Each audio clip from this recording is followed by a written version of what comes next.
there, hello there, hello there, everybody. How the devil are we all? I am sweating my cock, gooch, anus and testicles clean off. Yes, hello there, how are we all? Honestly, these kind of temperatures are mental. I don't know how Margaret Thatcher puts up with this kind of heat every single day. Crazy. Anywho, yes. Going to be on with MxVivianWulf in just a second to talk about, well, I'm not really sure. Sort of Contrapoints, I guess, or something. I don't know. Anyway,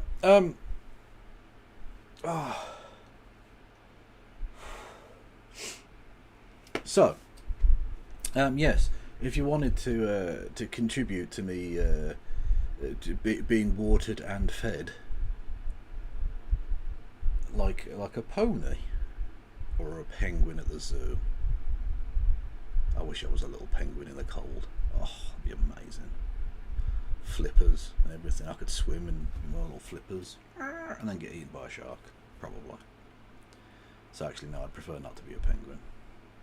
Anyway, you can hit the follow button on twitch.tv/KFLogan1875. You can subscribe to the channel. You can subscribe with Amazon Prime. You can gift subs to the community. You can do bits messages. 200 bits or more will get you a text-to-speech. You can do super chats via the Streamlabs link below. You can help me out on Patreon and or PayPal. I have Discord you can go and check out. I've got Blue Sky, TikTok, YouTube, Instagram and Threads. If you're on YouTube, hell the fuck to you all.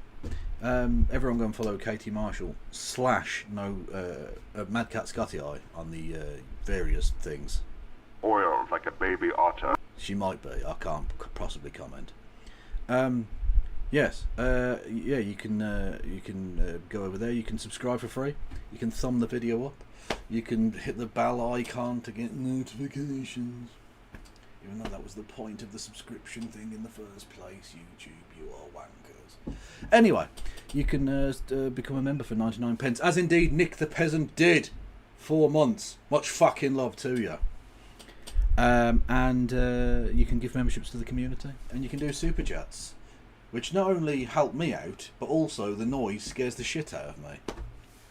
Although it won't be the dark for a long time yet, because this is Britain in the middle of summer, and I think we're literally on fire. I think we might actually be on fire. I don't know. Dr. Jordan Peters. Oh yeah, JBP's in Bulgaria. Which is peculiar for him, because last time he went to Eastern Europe, he caught the Rona and was in a fucking coma for years. Or for a long time, anyway. I would have thought he would have steered clear, but apparently not. He's a glutton for the coof. And so he's apparently going there. I would advise you not to go. Just because, like, I don't know, he might actually try speaking Bulgarian or something, and it would just be offensive on top of being shit. Perhaps. I don't know.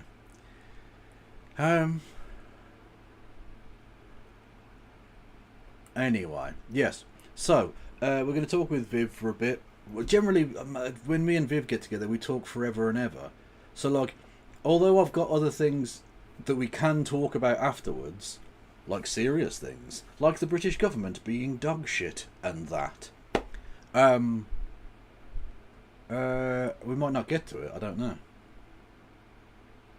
Viv and I are nothing if not talkative people. Freaks, you might say. Permanently online freaks. They're terminally in need of grass to touch, etc. How are we in the chat? That pic almost makes me wish it was the other way round. Almost. Well, either way, it was a paedophile killing a paedophile, so, like, you halved the number, I guess. You know. Has there ever been a time when the government wasn't dog shit? I don't know. Maybe. It was sort of all... To be fair, it's always been dog shit. It's just the ways in which it's dog shit which are especially egregious right now. Hello there.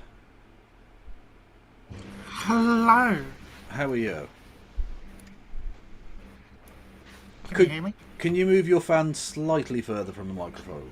Oh, I'm really sorry. It's fucking. It is dog it is shit. it is It's so bad. extraordinarily hot. I understand that. I feel so fragile. I've not been fucking sleeping properly. But you know who's also extremely hot? You and Is it me? you and me. Oh, Yeah, yeah. Oh, both of it. Okay, Yeah. yeah, no, I'll take that. No, with possibly the hottest people in the world. Possibly, Yeah. possibly.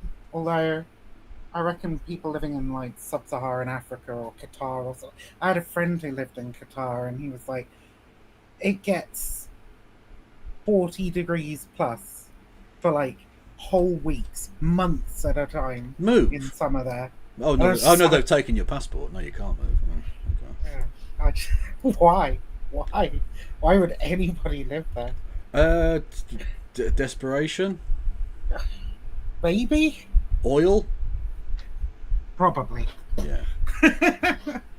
Anyway, yes. How have you been? It's been quite literally a hot minute since we last spoke. Yeah, it has. Up and down, keeping on. I'm trying to save up money. Kevin, get a portable air conditioner. Do it. Oil I'm like a saving up money baby to do otter. it. No. I think I can spend about 300 quid, and then this will no longer be an issue for me in the summer. No, I'm just going to move to Norway. I see. But I'm just going to gradually escape global warming by moving to slightly colder places, and then I'll die, and it'll be someone else's problem. Based. Like, I can't stop it, but I can slightly outrun it. Yeah. Just enough to be able to live and then not live. I don't know how people in England can be like, oh, the fucking climate change scam now. They can't. Oh, well, they're wankers. They're just wankers. They don't. There was never about truth or honesty with them in the first place. No. Several years of it getting hotter and hotter and hotter and hotter. Like, fuck it. I mean, I did the joke about the hot temperatures. I don't know how Thatcher puts up with it every day, because she's in hell. You understand? But even she, when she wasn't in hell, when she was just in Britain, which is like hell but colder, usually. Yeah, she knew it was happening. So if Conservatives back in the 80s knew it was happening, the only reason you're denying it now is because you're dishonest cunts. Yeah. You know? Yeah. Anyway, yeah, why the fuck are you here? Why the fuck am I here? Yes. I mean, well, because I've seen everybody. Can you still hear me? Yeah, absolutely. Sorry, I heard a little dung and I wasn't sure if it was it. Anyway, yeah, because I've seen a lot of people commenting on the Contrapoints thing, and I've seen a lot of folks. Well, before we get into that, shall we explain for those who are not perpetually online? Yeah. Shall we explain what the Contrapoints thing is? Well, Contrapoints posted a long take to Reddit on quote unquote the Israel-Palestine situation or something. I forget. It was the IP something. Well, I suppose we should go back to the beginning, right? So Contrapoints, if you don't know who that person is, and why would you Lord. necessarily? You might be a normal person. We're really doing the beginning. She is a leftist / liberal. We won't get into that for now. We'll just say it's sort of in that range, depending on how you feel. Yeah, sure. A person, video essayist online, and as a leftist, I suppose a lot of people were expecting them to be very vocal with their support for Palestine and to pour major amounts of opprobrium upon the Israeli government because of the last 2 years, nearly, let alone 80 years. Anyway, some people felt that she hadn't done this sufficiently, or at all, basically. And so there's been, some talk in recent days and weeks about her and a number of other people who might be trying to sort of fly under the radar with this one. Maybe being cowards, maybe doing it for their own financial gain, whatever your particular brand of thingamajig is. Anyway, so she came out with this statement, which I went through online, not yesterday, day before, which I thought was lacking in a number of areas. Anyway, and then you were like, oh, can I come on and talk about the thing? So, yeah, now we're here. Basically. Yes. So, thoughts? Well, okay, So yeah, she wrote the thing. A lot of people have a lot of thoughts about the thing. I also have thoughts about the thing. I think there are some things that she points out that I find quite alarming. One of the things that you agreed with, because somebody pointed it out in your chat and you agreed with them, basically, I think, that there is an alarming amount of anti-Semitism in the pro-Palestine movement. At least online, at least on TikTok, I think is where your chatter pointed it out, right? Oh, well, having introduced Contrapoints, I didn't introduce you. Oh, Sorry, right. this is MxVivianWulf, everyone. Go and follow her on the various platforms. I'm sort of like Contrapoints if she was more leftist, fatter, and didn't put out any video essays. Yes. So not much like Contrapoints at all. Like Contrapoints in some... and like Contrapoints in that they have... I'm trans, I have an interest in politics. Arms and legs. That's about it. Yeah. They take in oxygen and breathe out carbon dioxide. So basically the same fucking person, really. Viv's awesome. They've been around the scene for a million years, etc., etc. Thank you. Yes. I appreciate that, because I think I'm probably gonna disagree with you slightly on something. That's absolutely fine. Viv, I know you both know each other to be combative arseholes. And we live through it regardless. That's fine. I don't disagree. I don't. But you're a good friend, and we're both coming from a pretty similar place in that. Indeed. I think both of us agree Israel is committing a genocide in Palestine. Yes. And Western governments are complicit. All these people should be in the fucking Hague. Yeah. Oh, absolutely. Yeah. Yada yada yada. Whatever you want to say. Quite so. Yes. Yeah. So anyway, but you were saying, I can't remember exactly what I said. Well, they were quite... But alarming, it depends. Go ahead. Sorry. Alarming is, obviously, there's a range of what that is. Like, technically, any amount of anti-Semitism should be somewhat alarming, because ideally there would be none. True. Although you kind of just have to expect some anti-Semitism wherever. Kind of, yeah. There are hateful people that exist. I don't endorse it, obviously, but like pretty much any movement that has anything to do with the Israel-Palestine conflict is going to attract some anti-Semites. Yeah, it's just where that's coming from and how much it is actually challenged. And I think the really alarming thing about it is not necessarily that it happens. I mean, that is alarming on its own. But the really alarming thing, I think, is that there seems to be a lot of, like, essentially denial rather than trying to call it out, force it out, and say, we want nothing to do with that. It's more just, okay, well, we ignore that because it's unhelpful to us. It portrays us in a bad light. And we just forge on. You know what I mean? Okay, so I'm not entirely sure what your position is here then. Do you think there isn't an alarming amount, or there is an unalarming amount, but that unalarming amount is being ignored even though it's unalarming? I think, like you say, any amount's an alarming amount. I think it's above the amount that I would want to see in any movement that I'm a part of. If you want to describe that as alarming, that's fine. Can you think? I mean, I'm not expecting you to hold your tongue, but I would understand if you didn't want to call any individual out. But can you think of examples of the alarming or potentially call-outable? That isn't a word. Anyway, aspects of anti-Semitism. We can go back right to the very beginning, right, where you had fucking idiots marching along with the parachutes. What the fuck are they called? The parachute chopper things? Yeah, the paragliders. Paragliders, thank you. Sorry. Totally fucking tongue-tied on that one. That's absolutely fine. Yeah, there were a couple of people with the patches, there's people... Kneecap's an interesting one, right? Because you've got kneecaps standing out there saying, up Hamas, up Hezbollah, right? And these are organizations which I absolutely cannot support, quite clearly anti-Semitic, Right, but that's a organisations, right? a popular music act, without wishing to I- seem too old in that description. But you know No, what I mean? no. Like they're I yeah. understand, but it's not. But it's not like there's been a broad condemnation of that from the left, right? And I No, don't but I think think that that's- it should be that they get fucking prosecuted in the way they have, because they're probably just fucking idiots, right? But I don't think they're idiots. I think Yeah. they're just rock and roll musicians looking to create drama. And to be fair, it fucking worked.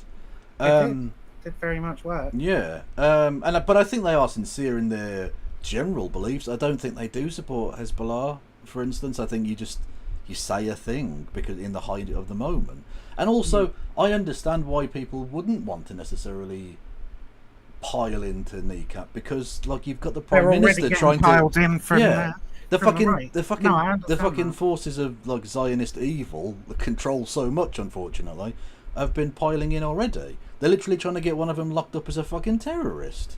They've already literally prescribed Palestine action. You can't even say I support Palestine action anymore. That could get you 14 years in the fucking nick. It's ridiculous, right? So why would people want to pile on that, especially when like the really egregious anti-Semitism in the world is like Elon Musk turning Grok into fucking Mecha Hitler after having done Nazi salutes from the podium of the President of the United Which States. was fucking wild. Yeah, like that's the thing that you Did you should be see- focused on. But when it comes to it, like the ADL will say, "Oh, fucking kneecap are evil. They're just like Osama bin Laden." Whereas, oh, he didn't really mean the Nazi thing. He was just putting his heart out. They like fuck off.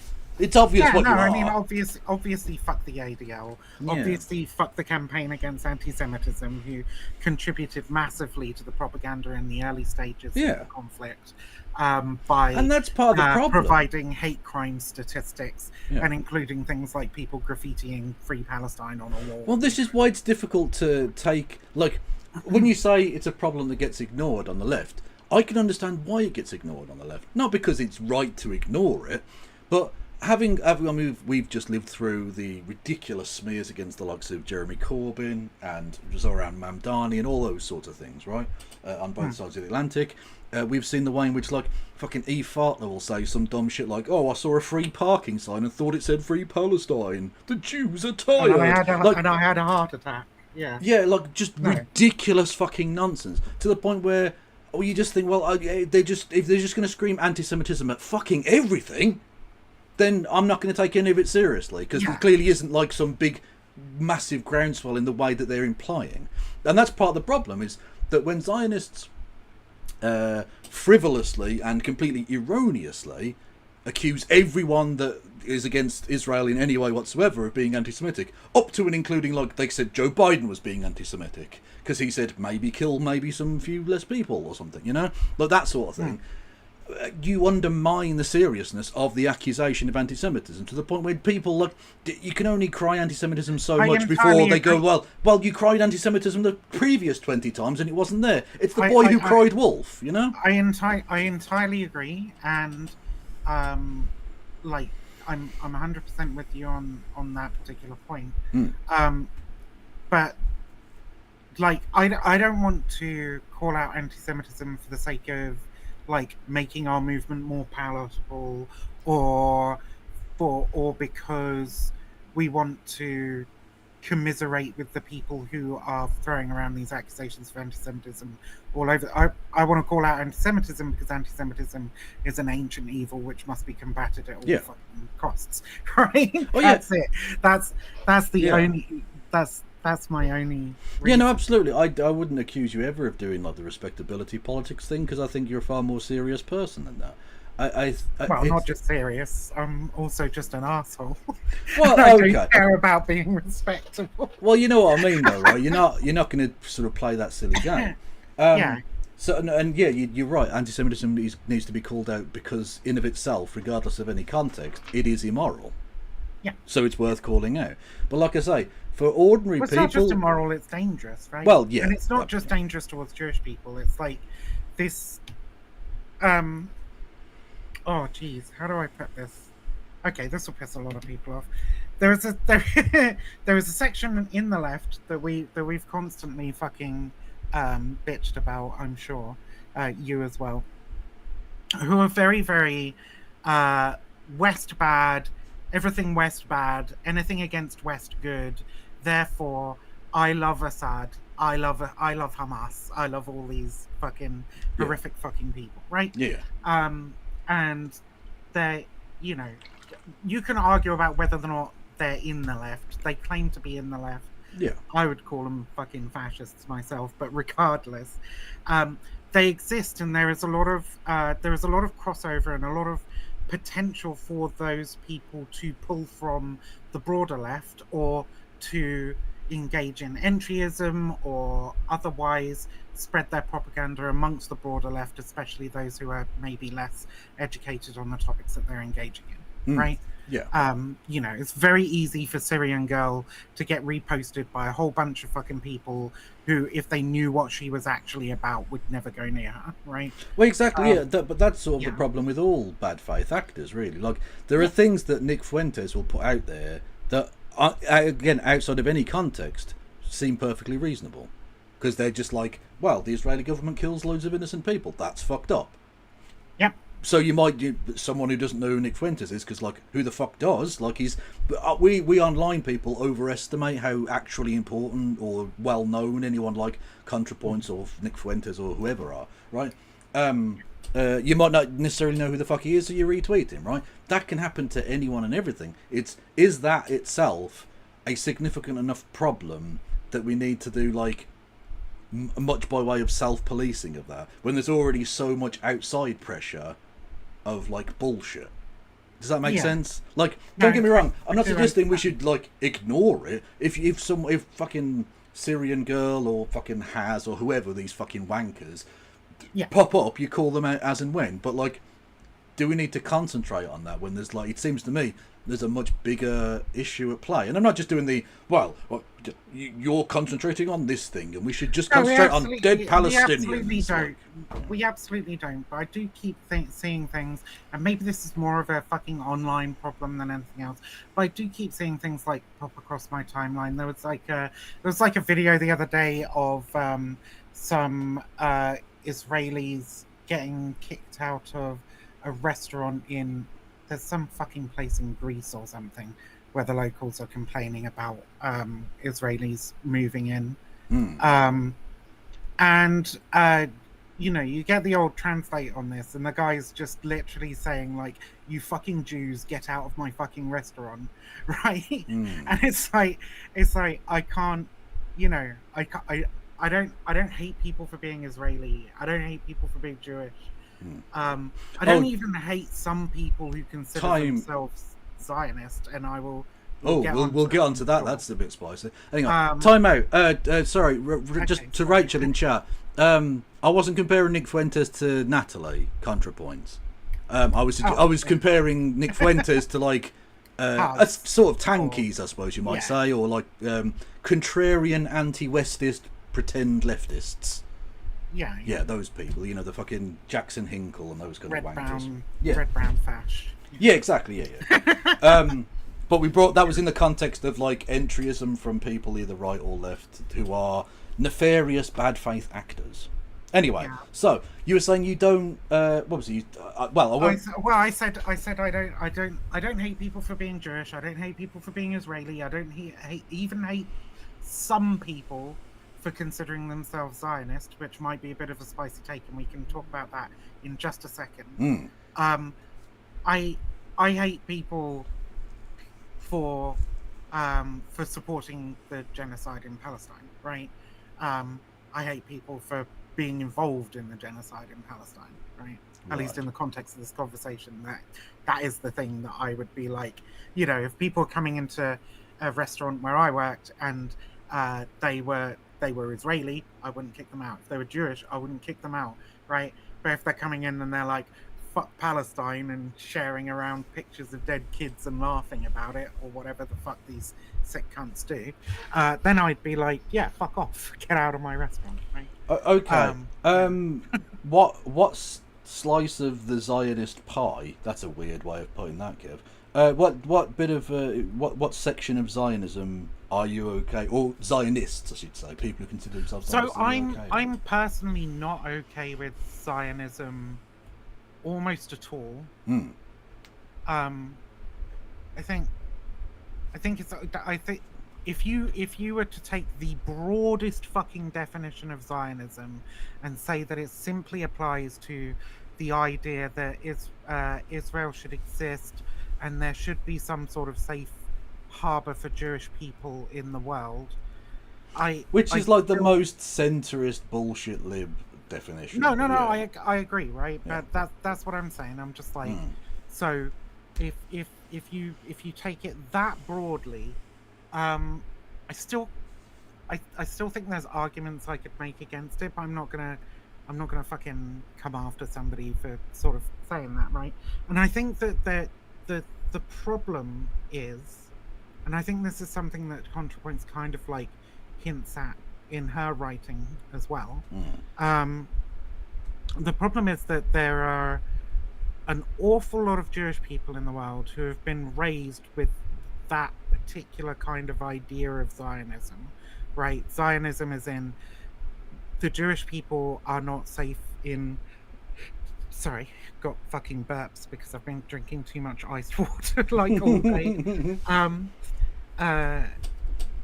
There are a lot of Jewish people who believe, Jewish people are not safe basically in any country in the world because anti-Semitism keeps rearing its ugly head and pogroms and horrible shit happens, right?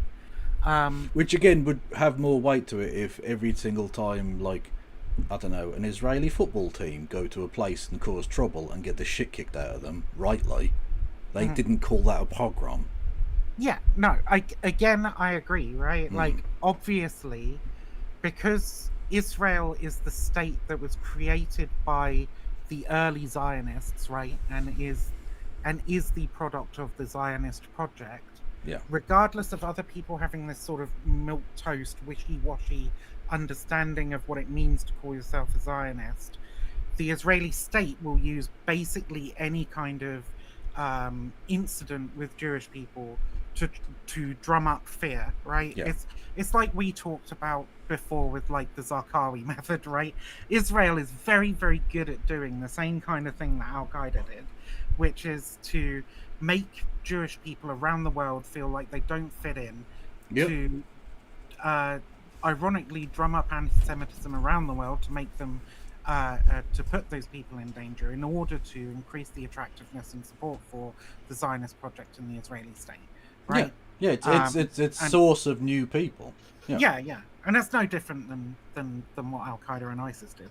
Yeah, absolutely. It's the same. It's extremism needing extremism to self-propagate. Yeah, it's not quite the terror attacks on civilians around the world kind of thing, but no, they're mostly civilians in Gaza. I was about to say, they've just localized it. Yeah.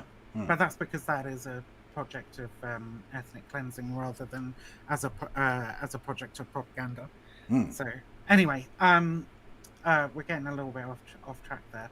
So there are an awful lot of people who've been raised with that really wishy-washy understanding of Zionism and attach themselves to the label purely because of their Jewish identity and because of the fear that they feel about anti-Semitism. Right. And I think you said yourself when you were reading through Contrapoints thing, right, that like Jewish people are not crazy for feeling more insecure about rising anti-Semitism in the world, right? Yeah. Because this conflict has helped to create more anti-Semitism. Yep. It's created more anti-Semitism among left-wing and SJWE kind of protesty college kid whatever groups, right? But it's created a lot of anti-Semitism elsewhere, and it's given neo-Nazis a fucking chance to step up. And obviously, the political climate is favourable to the far right at the moment as well. So there's a lot of reasons for like Jewish people to feel afraid. So I was worried about this very early in the conflict when we were using, when people were using Zionism, or when Zionism started becoming the label that was being used most broadly by people to describe the ideology that is the precursor to the actions that are happening in Palestine. Well, just before we sort of get off that topic or whatever, what I will say is that I will absolutely reiterate that I think it is reasonable that Jewish people are more scared now. Yeah. I think that's largely down to the actions of the Israeli government, I have to say. I agree. As you pointed out, they cause anti-Semitism because they actually wish to. It's ridiculous. And you have you have situations like your man from the ADL, who literally, instead of... he was told that in supporting the Republican Party's anti-BDS legislation, which is, by the way, completely unconstitutional nonsense, of course, but even so, in supporting that, it would make the Jewish population in America seem anti-free speech and would potentially cause more hostile intent towards Jewish people, and he went along and supported it anyway. Because they don't care about creating they do care about creating more anti-Semitism. They actually seem to want to do so. Because, again, it drives people into the arms of Israel, right? Yeah. But in some cases, because they go, well, fuck this, and go and live in Tel Aviv. And they go and move there, yeah. Which is a source of new Jewish people, of course, because they want to create, an ethno-state. And, of course, is potentially cannon fodder for yet another war in Lebanon, Iran, Palestine, Egypt, wherever. So you have that as a problem. But what I won't have is the idea and the argument actually that Contrapoints makes when she says something along the lines of the majority of Jewish people are Zionist, right? Which I can't. It's somewhere in there. She does say that, right? Which is true, statistically speaking. When polled, the majority of Jewish people are Zionist. To which I say, I don't really give a fuck. Like, the majority of Germans might have been Nazis. That's questionable. But regardless, it doesn't make Nazism more tolerable on some ethnic ground. No, unless a person is to believe that Jewish people have some inherent superiority where their thoughts by themselves, their beliefs, manifest as some moral truth in the outside world, which obviously is nonsense. I agree, but I just don't think that, while I agree with the statistic that most Jewish people are Zionists, I don't agree that the people who are responding to that and saying, yes, I am a Zionist, that all of them are saying, yes, I want a ethnic supremacist state that is going to constantly expand and destroy people's lives and homes in the process. I don't believe that everybody who is identifying with that label supports what Israel is doing in Palestine. Yeah, I don't think... exactly. I mean, to be fair to Contrapoint, you just say, it shrunk the coalition. Zionist is very broad category. Most Jews are Zionists. And then goes on to say... anyone who supports a two-state solution is a Zionist. Well, not just that, but it introduces dangerous ambiguities, right? Which is true, because there is a vagueness to the concept in that anyone who believes, like, as we sort of outlined, the very minimalist approach to it, the very shitty liberal Western kind of like, oh, Jews just want to go to a safe space, blah blah blah, right? And they start to use like modern SJW terminology with it as well, like generational trauma. They need a safe space to be because of their lived experiences, fundamentally, it's a nationalist project, right? Well, exactly, yeah. But but there are nationalist projects that you and I would probably support. Well, hang on. Before time out, we'll get back to that. Yeah, hang on. Right? Okay. All right. So you've got from all the way out in the kind of liberal, like nice fluffy end to the death to all Arabs. We need to take all of the land. Long live Israel type stuff, Settler right? ideology. Yeah, exactly. And the people at the kind of that horrible fashy end of it will say, "See, most Jewish people agree with us," and of course that's not true. If you took that extreme definition and said to Jewish people, do you support this? I think most Jewish people would say no. Possible that most Israelis might have some soft appeal towards that, maybe. But Jewish people on the outside of Israel, like Western Jewish people, would never support that because it's fucking grotesque. They believe in the more fluffy, nice bit. Mainly because I think a lot of them are inculcated from birth, basically, in that culture of like... Israel's just sort of the thing that you just sort of call the fluffy, nice, good thing. Yeah, it's fine, right? Even those that go on birthright don't get shown the bad bits. They get shown the propaganda tourism bit. So I have a certain amount of sympathy with that. And like I say, it brings into ambiguities with it, which again the bad faith actors can then say, see, for the bad faith actors being people like Nick Fuentes, who is an anti-Semite, obviously, Yeah. saying, "See, I was right about them. They all agree with Benjamin Netanyahu," which is, of course, is not true. There've been huge fucking protests against Benjamin Netanyahu in Israel. Yeah. So clearly, like there are ambiguities involved. Now, getting back to the nationalism thing. Sure. Nationalism is a complicated one, right? Yeah. Because essentially you've got two main strands. If we look at it as in a kind of family tree sense, you've got the kind of, in terms of the kind of the genus, you've got two main ones, right? Which is you kind of ethnic supremacist nationalism, Yeah. and your liberation, post-colonial nationalism. Subaltern. Yeah.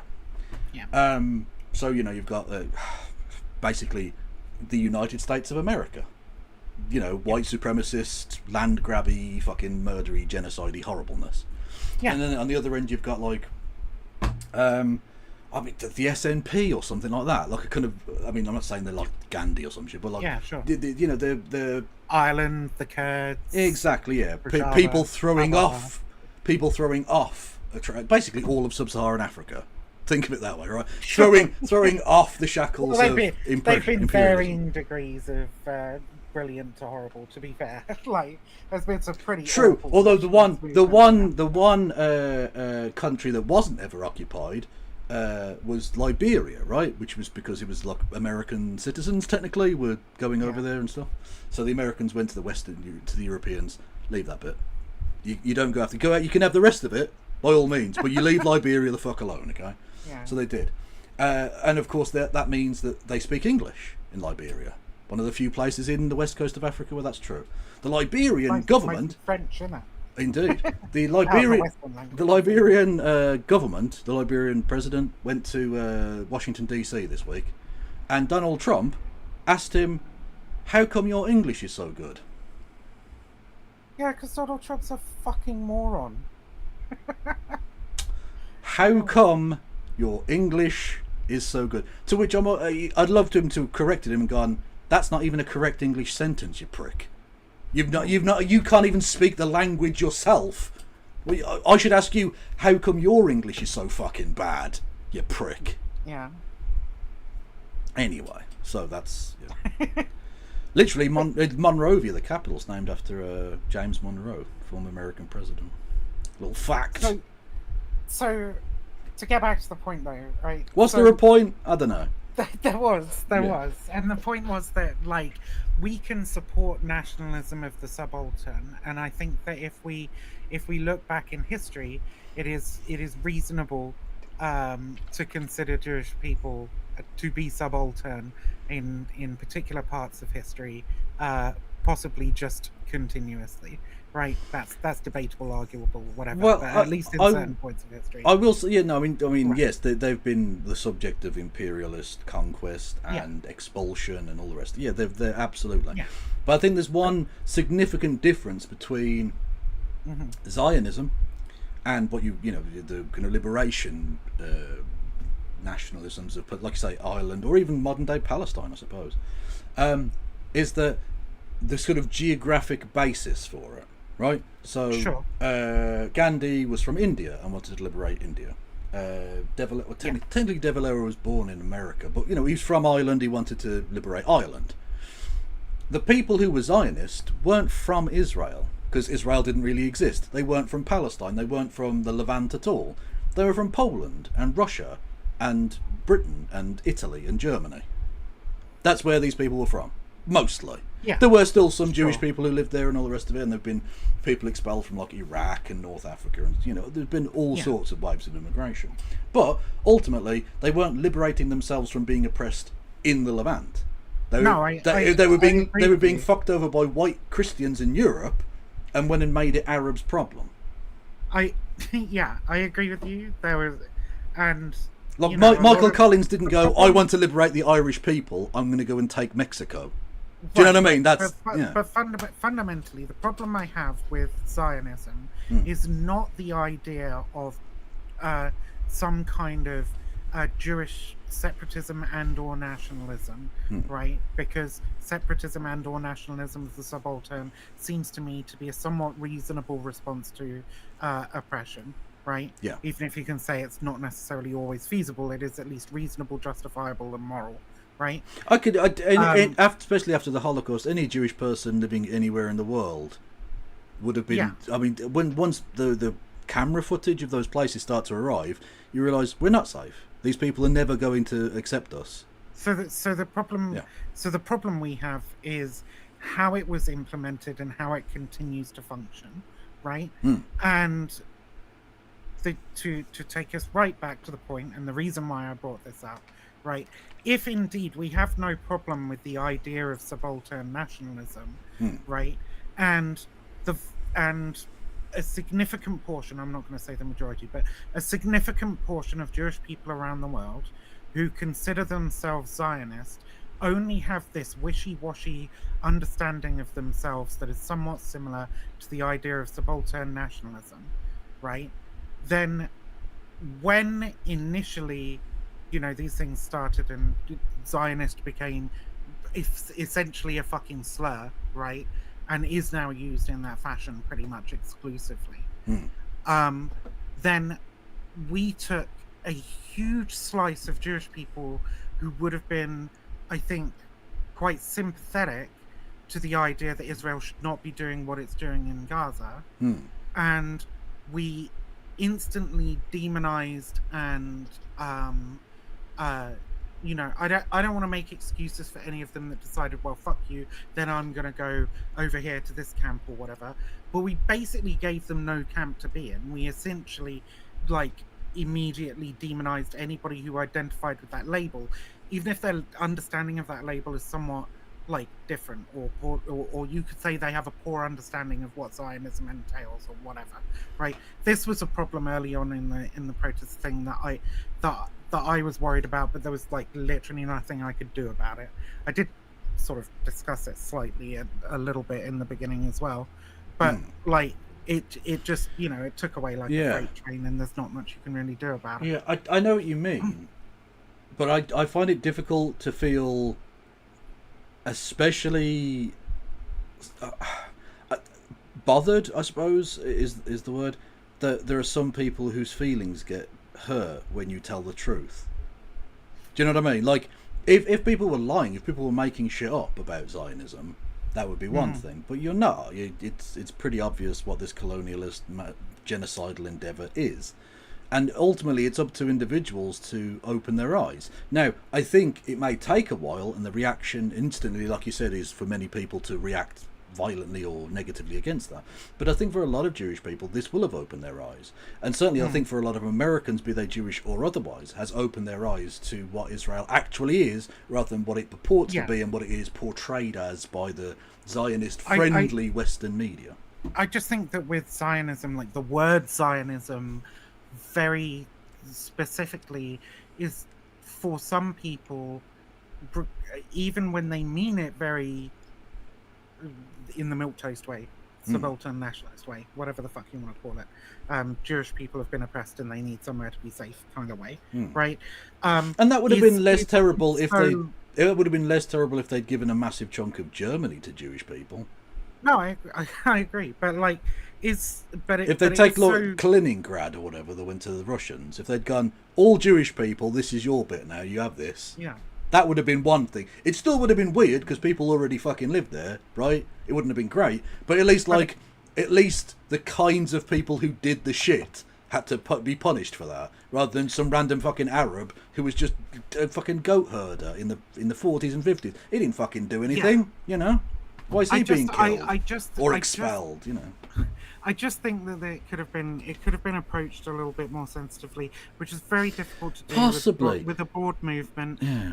But a lot of these people grew up to understand Zionism as being a core part of their identity. Yeah, that's true. Inseparable from their Jewishness, right? And regardless of whether or not you think they have a poor understanding of what Zionism actually is, it doesn't really matter because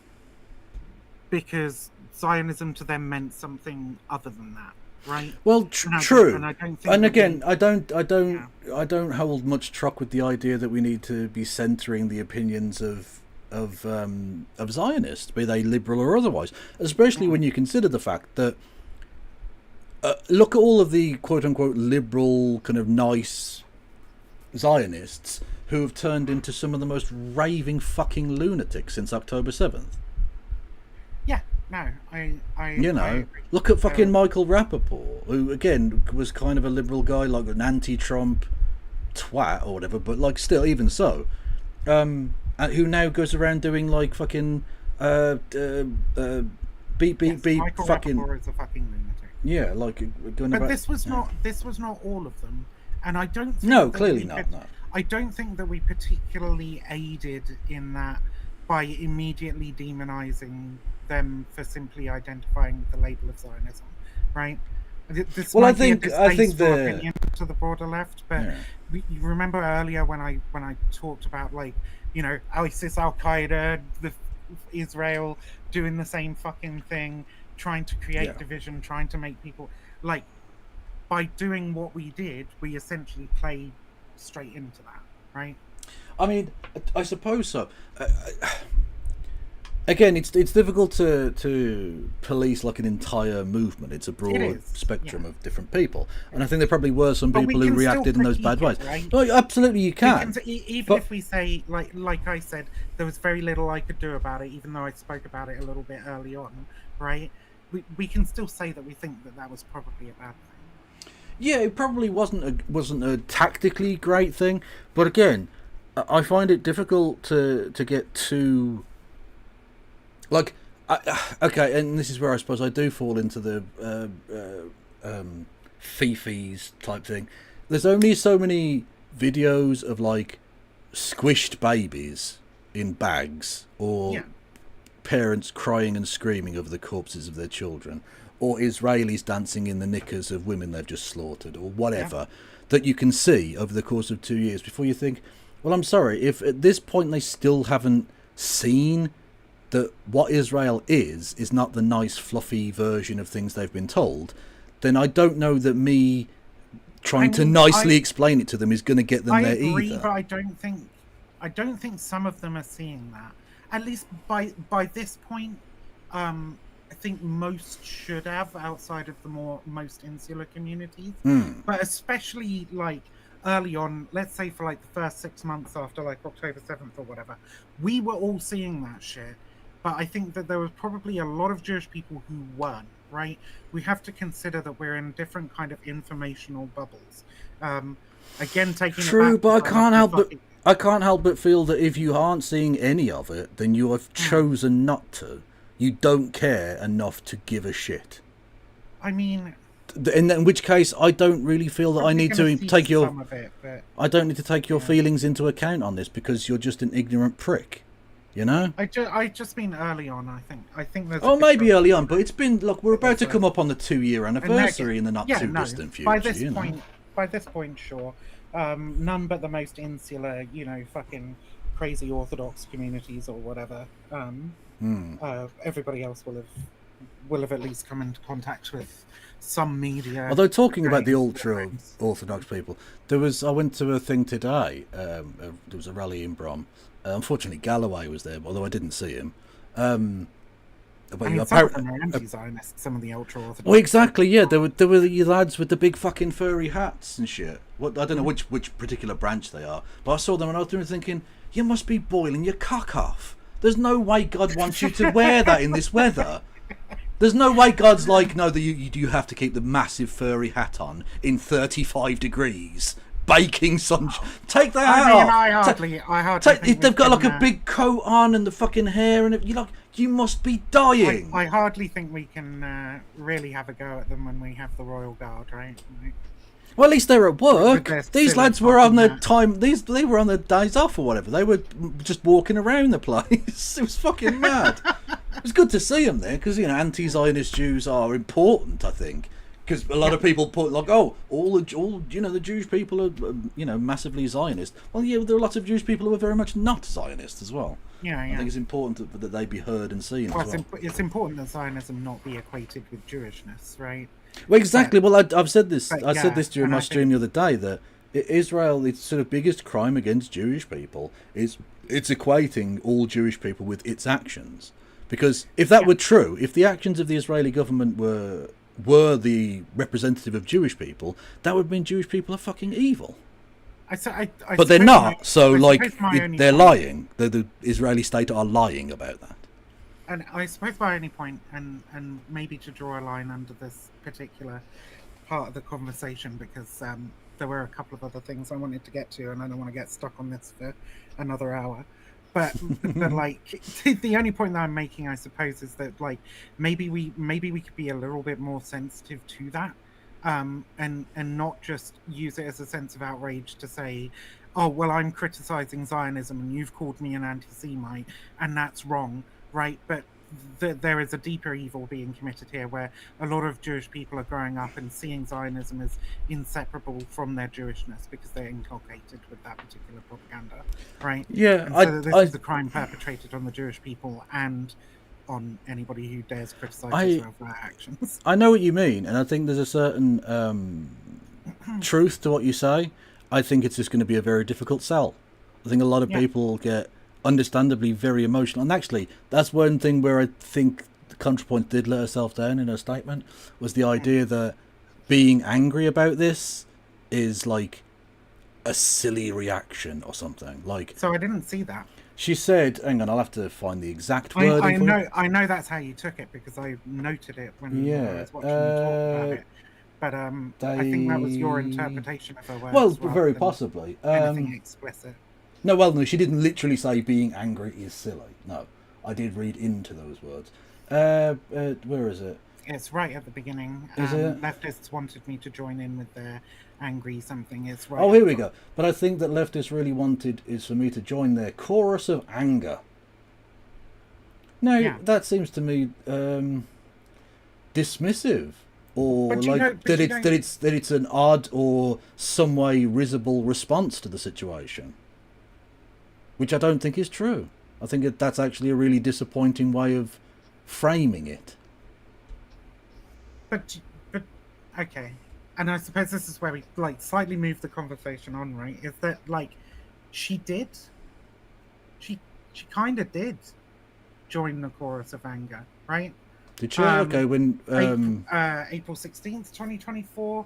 If all you have to say about Biden's incredibly weak response to the slaughter in Gaza is, alas, progressives and leftists will be disgusted by that attitude, and rightly so.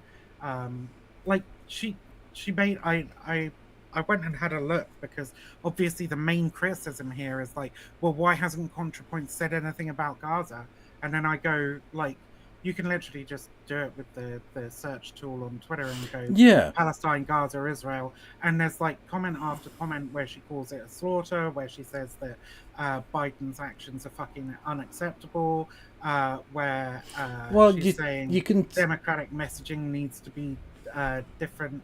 The Biden administration has to be pressured to do something substantive about this now. But having said all of that, the Biden administration didn't do anything substantive, didn't do anything virtually at all to stop this, and yet she still called for people and found time to make a video specifically calling for people to vote for the Democratic nominee for president.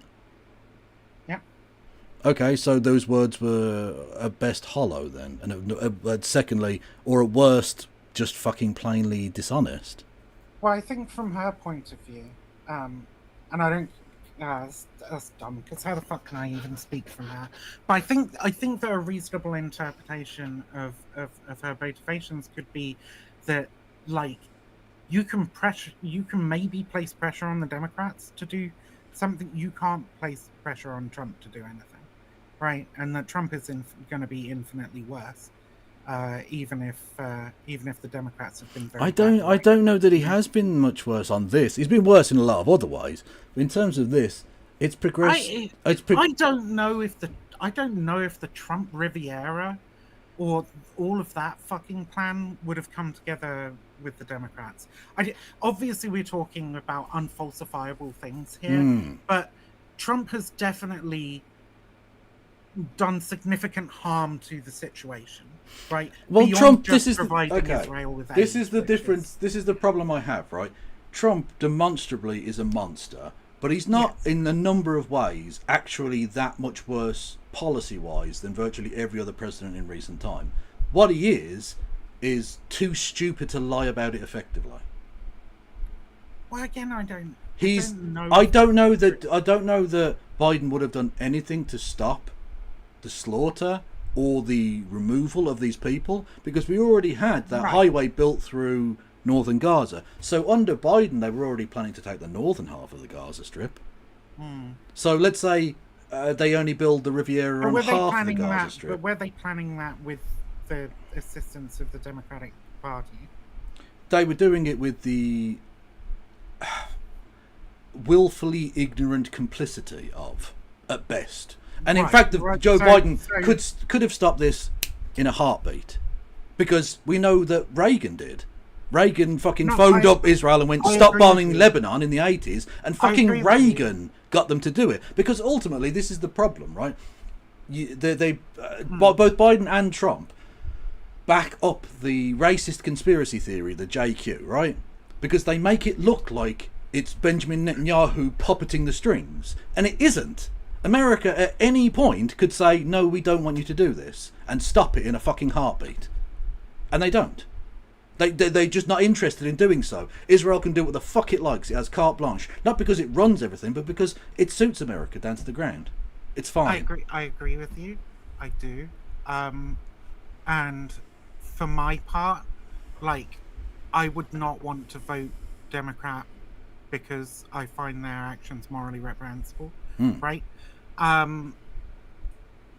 However, from the point of view of somebody who is much more liberal than me, I can understand making the distinction between complacency and proactive complicity.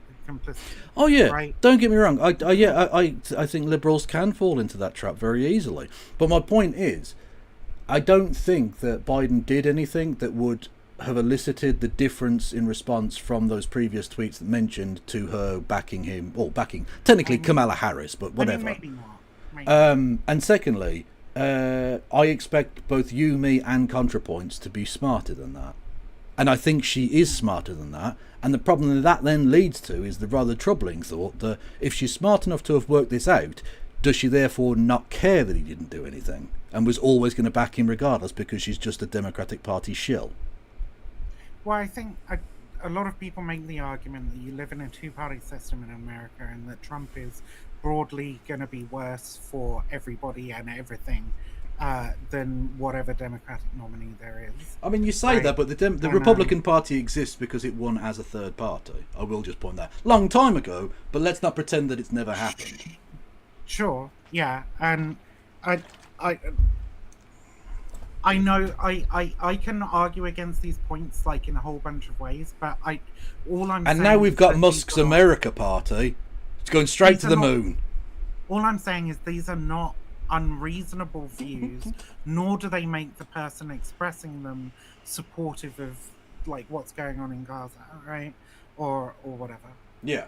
No, so, I don't think she is supportive of what's going on in Gaza.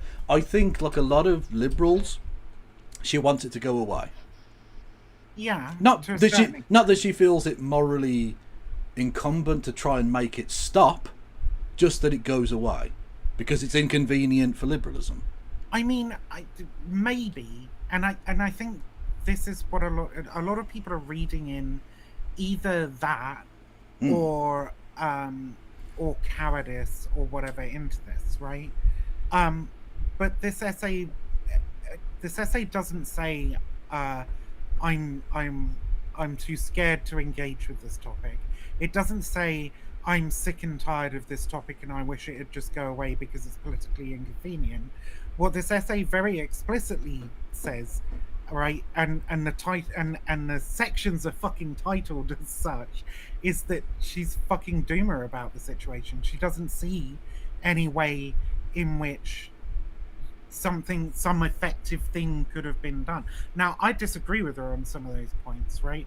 But it is very easy to sympathize with a sense of doomerism over Israel and Palestine. Oh god, yeah, absolutely. Like I this is the thing that I think makes me not necessarily most angry, but most upset, I suppose, or whatever, just defeated, is that I know that no matter what I do, this isn't going to stop. Yeah. That's the worst of it. Like, Yeah. short of some revolution, which isn't going to happen, this is just going to continue. And the Zionists will just continue the slaughter until anything changes, which doesn't seem likely in the near future. So yeah, so I get it, but that doesn't mean you fucking stop. Like, I fight the fight not because I think I'm necessarily going to win, but because I wouldn't know how to live with myself if I didn't. Yeah. You know. Whereas,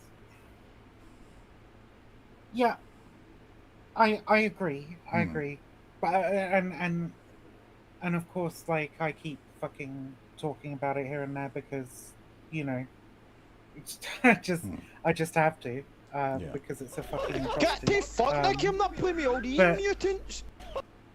I can very much sympathise with the just total doomerism on the subject, and saying, well, you know, this is going to happen no matter fucking what. Trump is going to be much worse for America than let's vote for Biden, because regardless of who we vote for, Palestine's fucked. Yeah. Right? I can sympathise with that particular point of view. It's not my point of view, but I don't think it makes you an evil person. I think you're doing a moral calculus there that is at least somewhat reasonable, justifiable, understandable. Yeah. You know. Just to break in. Thank you, Kairos Rev, I think is how you pronounce that, for raiding in. Much love to you. Welcome in, everyone. Everyone going follow Kairos Rev. I'm Kevin Logan, a socialist from the UK. Yes, we do exist, I promise. And I'm with I'm not with No Justice. I'm getting my T words mixed up now. T words. My T. I'm not saying it. Are you fucking joking? Are you trying to get me fucking cancelled? You're getting your trances mixed up. My T's and my N's. Anyway, I'm here with MxVivianWulf. So I'm so used to saying I'm here with No Justice MTG because I do two shows a week. Totally fine. Anyway, MxVivianWulf, who's also an awesome socialoid from the UK. Go and follow her on all of the platforms. Anarchist. Well, indeed, yes. We also exist here in the UK. It's crazy. Yeah, which is you live in a state. I live in a state. Unbelievable hypocrisy. Honestly, right. get in the gulag. That's all I'm saying.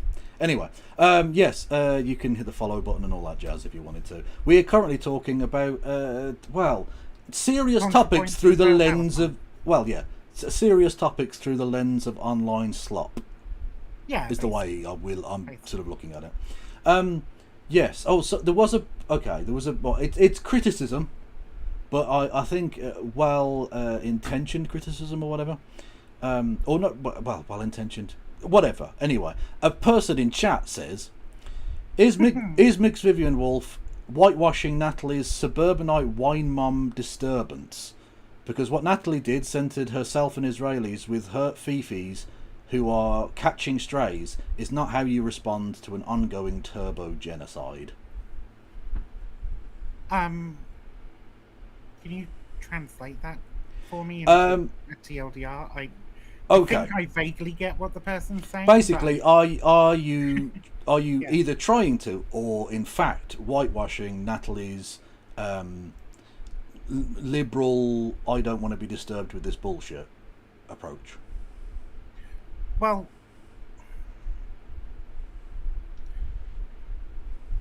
I don't 100% agree that that's what she's doing.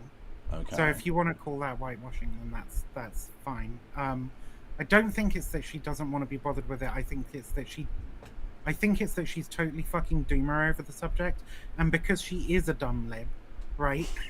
Which, like, and you know, you said she was like liberal left. Natalie is a fucking lib, okay? Yeah. She's a fucking liberal. Yeah. But she had an anarchist catgirl character. So are most of my friends. So's your mum and your dad. So's your well-meaning fucking philosophy professor, okay? Most of the fucking world is liberal because we live in a world that is fucking in which neoliberalism is the dominant philosophy, and so anybody wanting to be like progressive can only really move within that Overton window unless they really find a way to break out, like me and Kev, because we're big brain and just more moral than everybody else. We are the perfect leftists. So a lot of people that I very much love are dumb libs, okay, and then just dumb libs because they're trapped within the Overton window, and they are extremely progressive people. I think that Natalie Wynn is a person who is very socially conscious, right? Cares about social justice, equality, all that sort of shit. And I don't, I don't necessarily want to put her in that box of don't talk about racism, don't talk about genocide, don't talk about blah blah blah because exactly. I don't want No, to be bothered. I just want a quiet life. That's I don't think that's her. well, exactly. That's why she hangs around with Hillary, super predator Clinton, because she cares about black people. So. Sorry, I had to get it in. Anyway, 255 asks a question. Now, I think this can be posed to both of us because it's a tricky one. Kev, would you have voted for Harris if you were American and lived in a purple state? Because I absolutely would have. Well, thank you, 255. Firstly, who said I didn't vote illegally in loads of states already? Yeah. And secondly, if I was in a purple state, would I have voted for Harris? Oh, shit. See, it's sort of difficult to know, right? It's a little bit like the people, to use a history analogy, because that's all I've got. It's the only club in my bag. When people say, would you have joined the resistance during the war? Most people didn't join the resistance, right? It was a relatively rare thing because you're taking a huge amount of risk and all the rest of it. And most people just want the easy life. So, in theory, you'd like to say, yeah, of course I would. But in reality, would you have? Difficult to say. So it's sort of difficult because I'm not American. You like to think you would have, right? But I don't know until you're in the position. Well, I think of myself as a logical person. So just thinking it through logically, you'd say, well, the pros and cons are X, Y, and Z. Just for my T words, I would. I think I'd have to vote for Harris just because Trump wants to put you all in camps. Yeah, sure.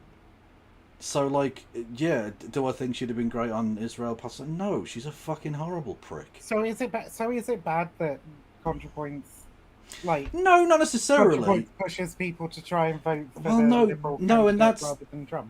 Well, no, that's absolutely fine in its own way. But what you can't say is, on the one hand, it's unacceptable that Biden's done nothing, and then back essentially Biden, but in blackface and woman face. You get the idea. I don't know. When you only have two people to choose from, I think some people do feel that. Well, you don't. You have firstly, there are third options you can write in, and also, you can just say fuck it. These are people are all cunts. I don't want to put my name to this. And I get that as well. Again, that's the kind of the two. There are two tigers inside me. All of that's reasonable. And it's like the logical part of me says, it's not like you're not voting for perfection here because you're never going to get that. Is this the less shit of the options? Yeah. And then the other side of me is like, yeah, but the less shit option is still pro-genocide. Yeah. Do you know what I mean? Like that. I agree with you. So I don't know. I might just go and draw a cock and bollocks on the page and hand it in. I don't know. I've long said the argument that Labour make can't just be we aren't the Tories, right? And the argument, especially when they are, can't be. Yeah, exactly. And the argument that the Democrats make can't be, we're not Trump, right? It's got to be more than that. It's got to be better you think that. They'd have learned from 2016 that you can't just say I'm not Trump. You have to actually offer people. Look, their shock at Mamdani winning in New York is so amazing to me. Like, what a progressive offered progressive policies to a progressive voter base, and they voted for him. Wow, what a fucking surprise! They didn't want to vote for sex pesty corruption over here, and they voted for the good thing instead. I just think that same McSweeney ideology is fucking everywhere in global liberal politics right now. Yeah, it's just cynical, nasty shit politics, and people are sick of it. And this is ultimately the problem with voting for the lesser option every time, because all you end up with is just it get worse at slightly less rate, but it still gets worse every time. It never ever gets better. The argument that Contrapoints actually makes in the thing, to drag it back for just a second, is that in order for anything to happen in Israel-Palestine, you'd have to have a completely different Congress. And that's true. You would. You'd have to have a different president, different Congress, all the rest of it. But let's do that then. Let's try and make that happen. rather than just going, well, vote blue no matter who, because you end up Yeah, with fucking, and you end up with the it's a same set long-term versus- of Zionist pricks that were there in the first place. It's a long-term versus short-term thing, Like, right? did you see Netanyahu? How many fucking Democratic senators and Congress people had their picture with that fucking bloodthirsty piece of shit this week? It's a long. These are the resistance.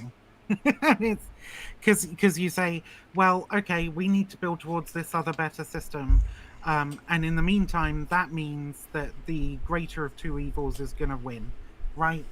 And you know, for some people, that moral equation is not acceptable because they're like, well, in the No, short I get term, that. means a whole bunch of Exactly. people are going to fucking die. That's right? that's the problem And I have. It's almost accelerationist. Well, know? exactly. Yeah, that's the problem I have. Is that I don't know which one would win out, because look, it's easy in the UK because our quote unquote left party has gone so crazy. Far right. They're not there. They're quoting fucking Enoch Powell and shit now. Like, it's not even. They can't even say we're not the Tories, because like, yeah, you're not the Tories. You're further to the right than them now. Like, so that's not an option. You go for, I don't know, either the Green Definitely further Party right than Cameron, or anyway. like one of the fucking pro-Palestine guys, even if they're a bit fucking weird or whatever. Like, or just ever find yourself- don't. Just don't. You just don't vote, because fuck them. They're all cunts. Whatever. Do you ever find yourself missing Theresa May slightly? Well, yeah, but my aim's getting better. I know, I know that's insane. I hated her, and fuck the Tory bit. Well, no. Now But, she can like, take. with Now the she can be last- naughty and skip I through would say all of the this- fields of hay that she likes. Okay, she was a little bit weird on occasion, but I was talking to my friend the other day, and I was like, I genuinely think Theresa May was the last sane prime minister we had. like, because after that it was fucking Boris Johnson. Yeah, right? Boris, Like, and then after that, Liz, they and just then lurched then to the- the fucking right. yeah, you had And Liz, they and then the had Prime insane- Miniature, and now fucking Ukraine Like, she was a McSex bit Pest. weird. She was slightly eccentric in some ways. She was definitely an uptight. She posh could weirdo. dance though. She could cut shapes on the dance floor. She could, yeah. Actually, all she did was cut shapes, like this weird pseudo robot dance she did. Yeah, no, she was all she was all like elbows and knees. That was it. That was all it was. She was the last person that has been in. And control of our she was a country cunt as well. Let's that I not thought pretend was just- otherwise. But yeah. Yeah. But I think she was the last person who was actually like somewhat sane. There was like a A semblance of vaguely sanity to competent our human politics. being. Yes. Yeah. Whereas now it's just everybody seems like a fucking lunatic since. Well, not just that, but just fucking evil. Like the Hillsborough law thing. Why would you fucking postpone that? That's the one thing you said you were gonna do. Yeah. You're just wankers, man. Although it was good to see the trade unions banning, or the Unite banning Angela Rayner. That was good. Fuck her. You want to be a sellout scab cunt? Go for it. I'm literally drowning in fucking rubbish here. Do you know what I mean? Go fuck yourself. Yeah. Anyway. Anyway, yeah, I mean, I think we've probably done most of this to death now. I just, I thought there were, I'm mostly having this conversation with you because you're my friend and you were very much on the fuck Contra train while you were doing the reading. I'll be honest with you. I still am. I think this is a really poor statement from her. Fair enough. I don't think she's evil. I think she's just Well, yeah. intellectually I think she's just a lazy. lib. I think she's just a progressive lib, and I think, and I think she's doomer about Israel Palestine, which is something that I can. And there's nothing worse empathy with. than a lib who thinks the libs aren't in control. Yeah. Well. But I also think Contra gets an unneeded amount of fucking hate as well, and I think that I think that's undoubtedly some true. people are doing things like asking if she's just a Zionist shill, like. Well, I did. To be fair, my which I title think was is just a bit- my title was something like, "Is she a Zionist agent or something?" As like Yeah, a kind of yeah. clickbait. I don't think she's a Zionist. But it's not agent. just you. It's not just you, right? Like, I know you were doing that tongue in cheek, but there are a lot of people out there just go, "Yeah, Contrapoints is a fucking Zionist now." Well, I right? watched. Well, I It's watched. fucking embarrassing because I feel like a lot of people on the left just call anybody a fucking Zionist for the slightest of slights at this point, and it's like, can we not do that as well? Well, Because that's just fucking dumb. I watched Bad Empanada's video about this Oh, Jesus because fucking Christ. it's my This it's guy. my slop chicken soup for my slop soul. Okay, he's a fucking lunatic. I enjoy it. He described Contrapoints twice as Well, a you enjoy Nazi. it when it's not directed at you or people you care about. Yeah. I've hang on. I've had fucking like genuine fash mental cases come after me. I'm a person who has dealt with that myself. Okay, I'm not saying it's good that he does that. Is a fucking psycho. Oh, he's a psychopath. Like, Yeah, of course he The fucking fact is. that Yeah. he's been rehabilitated by Hassan and a whole bunch of other Oh no, people I is- don't watch him because I like him. I watch him because, in the same way that I enjoy a man screaming at a pigeon at the bus stop. It's entertaining in a kind of like, what the fuck is this world? I don't understand this, right? That's what I watch him for. He's a nutcase. That's what I enjoy. enough. You know, it's the dickheads screaming at each other that you're a cunt and a cock and a bastard and a prick on Hippy Dippy. It's that exact thing, but he tries to dress it up in an intellectual way, which is very funny. And he's Australian, which instantly makes it less credible. Anyway, he called her a Nazi. Yeah, of course he Twice. did. Of course he did. Now, But that guy has even an the accent. most uncharitable that I could have been about her take, she's not a Nazi. I don't know many Nazis who are like, can we be a bit more sensitive towards the Jews, please? It's not usually in the kind of Nazi wheelhouse, that one. Little bit. It's a bit. It would be a bit weird if Hitler was like, can we take it a bit? Can we take the heat on the Jews down a little bit, lads, please? Let's just come on now. Our Hebrew brethren are hurting, yeah. Like, no, that's not how it works, you know. Yeah. Anyway, So I think she just needs to, like, chill. Like, I don't know. I understand the strength of feeling on this issue because I feel it too. yeah. But you know, I also see a dumb shit lib trans person who deserves some criticism, but probably doesn't deserve to be painted as literally fucking Satan with a fucking SS uniform. You know, like she's. Although she would not that bad. look fucking good in an SS uniform. I think she wore one in one of her very early videos. Very possibly. But yeah, yeah. So, I don't know. I wish people would chill out a little bit on culture. Also, all the online bollocks, like the Hassans, the Ethan Kleins, the fucking, the bad enchiladas, the fucking whatever, right? You know, the shitting on Contrapoints, like, it makes you feel a little bit better, maybe. It might make you feel righteous because you're fucking doing something. And some of these people absolutely deserve to get shat on. Most of these people deserve to get shat on, actually, to varying degrees.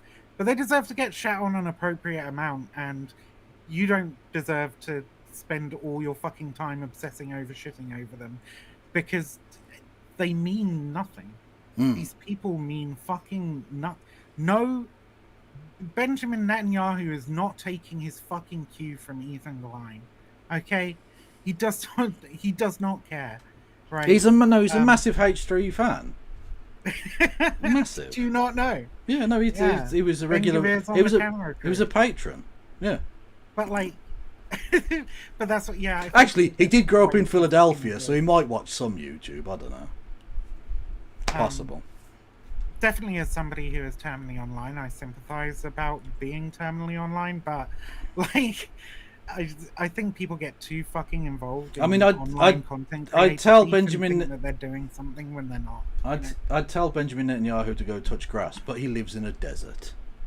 Boom. That is very true. Yeah. Boom. Anyway, my mouth is getting so fucking dry. I think I need to get some more of that ice water. Well, I do. You know what they say? I do make the women dry. Yeah, that is what they say. So I'll let you go then. Yeah. I'm glad we could get through this without. I was worried about talking about this with you. No. That we would have a fucking argument or something. I didn't want an argument, But No, that's fine. just I'm- some healthy back and forth. No, that's fine. But like, if you get any packages in the mail, they're not suspicious. It's fine. Thanks. No, it's Alright. absolutely fine. Yeah, we'll speak another time. Yeah.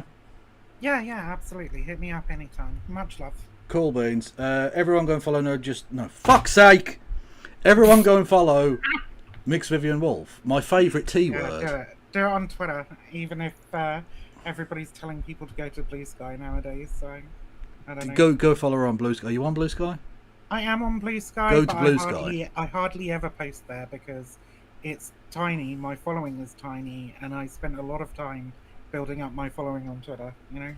Fair Like, enough. Yeah. Okie It's a doke. pain. All Alright. See you later. See you later, friend. Bye. Okay. Okay, so Bad Empanada said a thing. Someone posted this, so I thought I'll take a look. I don't know. No, not T-bird, T-word. That rhymes with, I don't know, granny, I suppose? I don't know. I'm not saying it. If I say T-word or N-word, it's because I don't want to say the word. It's not my word. Anyway. Bad Empanada says, there is no nuance. Okay, good start. Anti-Semitism is the only serious... Anti-Semitism is only a serious issue for Arabs. Right? There is no meaningful anti-Jewish prejudice anywhere in the world.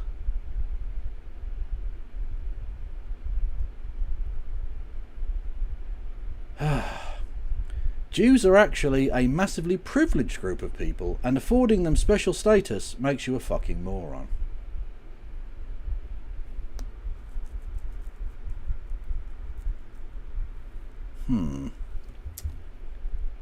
No. There are many ways in which Jewish people face significant challenges for being Jewish. When a neo-Nazi murderer went into the Tree of Life synagogue and gunned those people down, do you think he was doing that in an a-religious way? Do you think his choice of target was random? When people constantly destroy Jewish graveyards, do you think that's again a random, like it could have been any graveyard, it just happens to be always the Jewish graveyard? When people spray paint swastikas on the outside of synagogues and Jewish people's houses and stuff, do you think that's random? Do you think that's just like a... Like, it clearly is a problem. Now, you can argue the degree to which it's a problem. Again, me and Viv had, I think, a reasonable discussion about what is the potential for it to be alarming and, like, whether it's a thing that we need to focus on and all the start of the conversation, right? There is a conversation to be had there about the levels of, like, how big of an issue it is, how big of an issue on the left it is. Because, again, the examples I use there are largely far right, because I think it is largely a far right problem.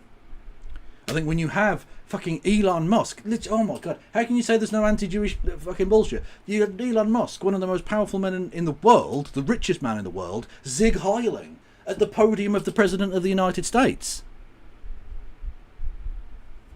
The fuck?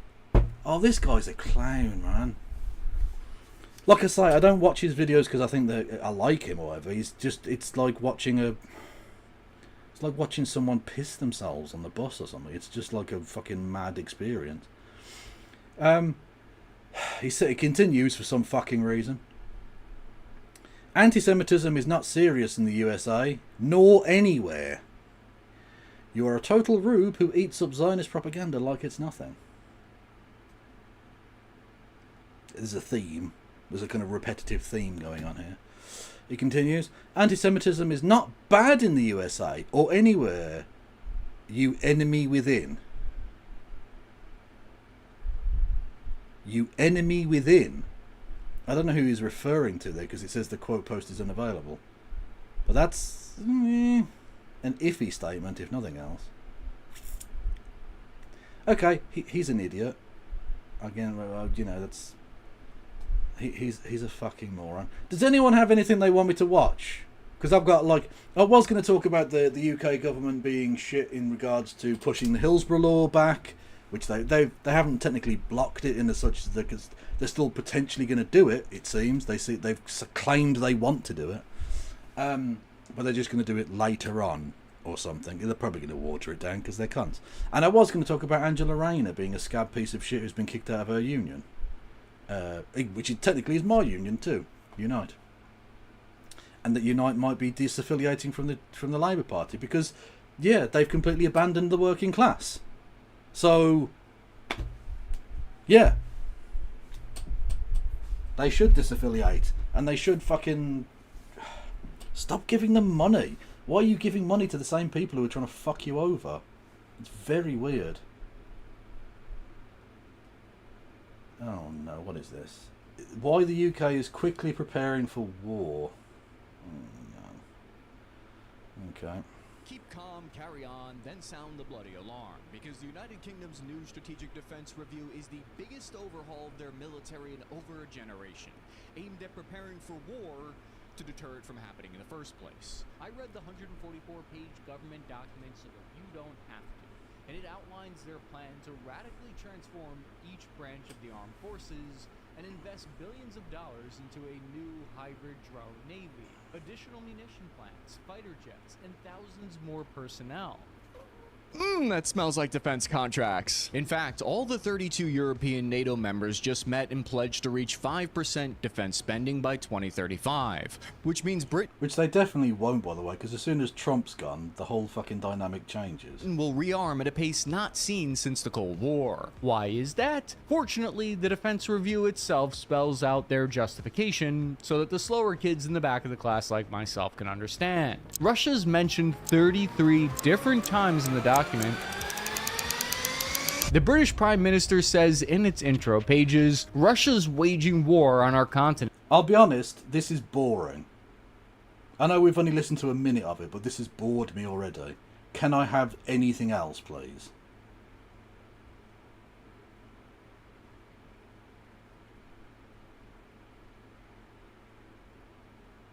What is this shit? Troubles for the city's electric grid. With the merger, start seeing the neglected working. This heatwave is a perfect time to enter the cool zone. I don't know what the fuck that is, Viv. It's weird. It's weird and I don't like it. Oh god, here we go. Okay. Oh. So for those who don't know, this is Matt Lieb, American Jewish anti-Zionist comedian, writer, blah blah blah blah blah, married to Francesca Fiorentini, etc. etc. He's a good lad from what I know. He does the bad Hasbro thing, which is funny. Right. For 20 months, you've been asking me the same questions. Hey, what are your thoughts on Palestine? What do you think about the whole Palestine thing? Hey, you've been making content about politics and social justice for a decade, but are weirdly silent about Palestine. What do you think about it? It's a genocide. Okay? Are you happy?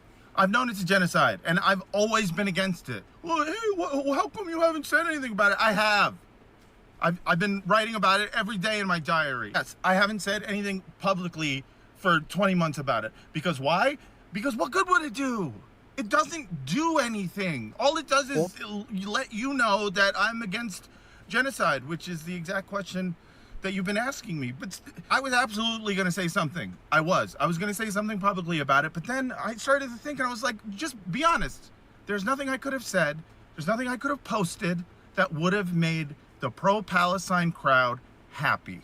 Okay? You know it's true. If I had said, yes, Israel's doing a genocide 20 months ago, I would have been attacked so hard. Do you remember 20 months ago? Anyone who said that this was a genocide was viciously smeared by the online left. Thinking that Israel was committing ethnic cleansing could get you fired from your job by mobs of angry Hassan Piker fans. Students who were shouting ceasefire now were being expelled from school thanks to shadowy organizations like Democracy Now!, the War and Peace Report. People were being deplatformed on Instagram for saying from the river to the sea, Palestine will be free. They were being censored by the oligarchs at the Chapo Trap House. It happened to me. It happened to me early on. I voiced my full-throated support of the Palestinian people by tweeting, from the Arab to the Jew, I'll vote blue no matter who. And guess what? I was immediate.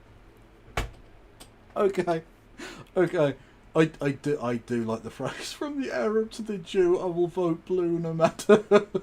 That is a fucking bar. Oh, that's come on, that is a rhyme. Oh, that is a cipher bar right there.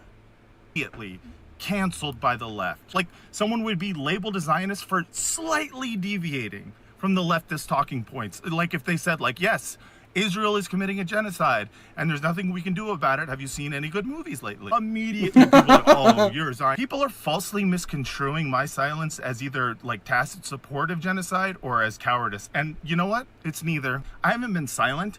I've been quietly studying the left, and I realized that they were doing it wrong. Palestinians are being killed every day because the online left keeps showing images of Palestinians being killed every day. If people had followed my lead, there would be far fewer Palestinians who were dying that we were aware of. We'd have people...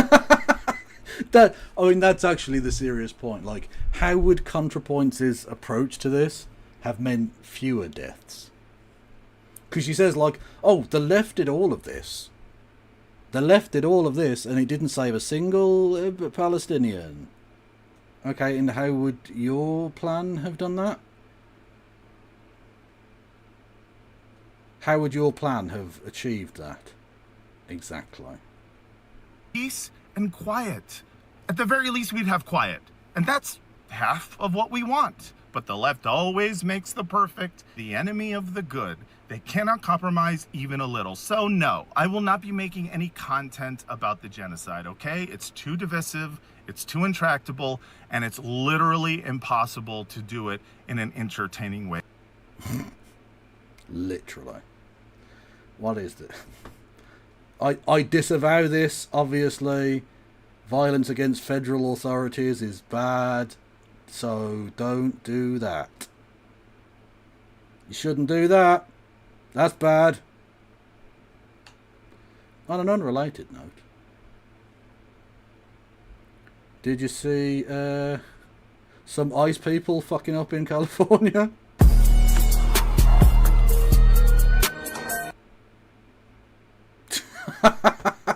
Fucking hell, man. Why are you stopping? Why are you stopping? What the fuck is wrong with you? Sorry. No, bad. This is bad. No. Naughty. Naughty.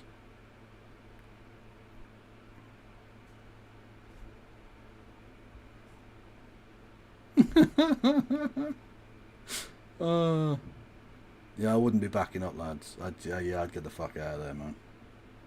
You're in no position, my friend. I've already got that one, thank you, T55.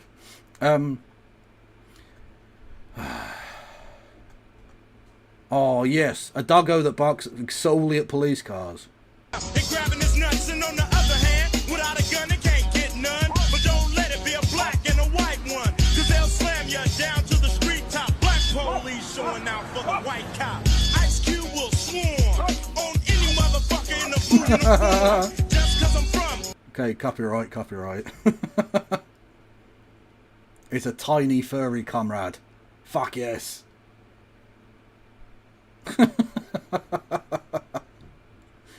Oh, what a legend. What a fucking legend. Just all the police cars, man. You fucking hate some. Fuck yes. The song of the ICE video should be We Will Rock You. I see what you've done there. Oh, Poporino. Oh, Rusty is annoyed with me because I just poured a bucket of water over him. I was worried he was too hot after a walk. Well, that's still the betrayal. They don't like the wet, and yet you brought the wet. Outrageous. Everyone boo 255 for being mean to the dog. Did it on purpose and everything. What is this? Ah, Freda. Alternate history videos on YouTube, like most of alternate history, is based on theoretical and often fantastical what-if scenarios, springing from key historical turning points. The most common example is, what if Germany won World War II? These videos can be fun, counterfactual exercises in fiction writing, and they are fun. It's fine to have fun with them. However, a lot of them also have sinister and understated backsides. To understand this, and to understand alternate history, you first have to be equipped to understand history. Part 1. The Objective Historian. History is not past events. History isn't even a retelling of past events. History is a story, a narrative. It's written by historians investigating sources, who look at these sources in an attempt to decipher what is the story here. They compile the knowledge gained from these sources and try to extract that story. Two historians working with the exact same sources might come away from them with a completely different read on the situation, due to emphasizing some sources over others or simply asking different questions. Because of this, historians have to be conscious about their biases and motivations as they interrogate historical sources. There's no such thing as a perfectly objective historian. The historian that's most convinced they are objective is the least trustworthy historian. The one conscious of the biases is the one you should trust. The narrative forged from these historical sources is incredibly powerful, capable of completely reshaping the way we understand the world. Because of this, history is, in my mind, not only a tool for propaganda, it is, in and of itself, propaganda. To give an example, much history has been written about the American Civil War, and for a time, in some areas, the prevailing historical narrative was that the US Civil War was fought to safeguard the rights of states to legislate their own policy without interference from the federal government. Okay, but I've got a counter argument to that.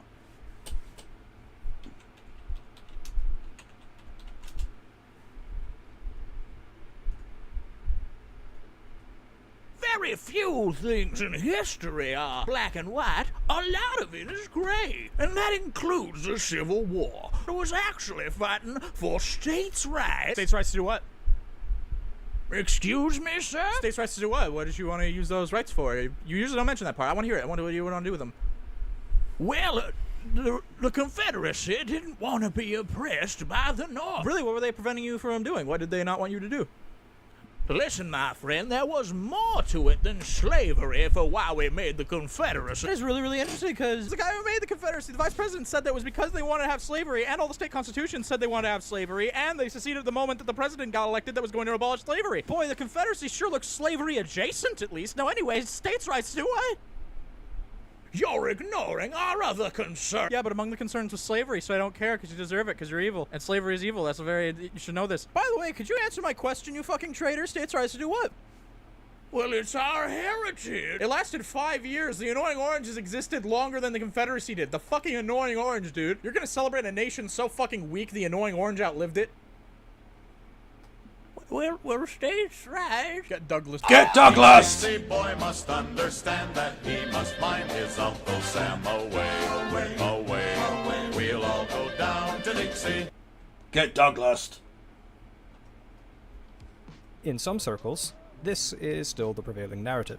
You can arrive at this conclusion if you exclusively rely on sources that seek to emphasize these aspects in propaganda during the war, or in propaganda after the war that sought to rationalize and whitewash the Confederate cause. The accepted historical account, however, is that the American Civil War was sparked by the South seceding in order to protect the economic interests of slave owners. Another example might be the story of Christopher Columbus's discovery of the Americas, which in history textbooks, even Norway when I was growing up, did not adequately account for the utter depopulation of the Caribbean that his greed-fueled slave venture caused. He is characterized as a skilled navigator who sought to find lucrative trade routes for his country, instead of an entrepreneurial, slave-owning proto-capitalist who believes that he was personally chosen by God to bring about the end times by earning enough money for the Spanish crown to fund a new crusade of the whole.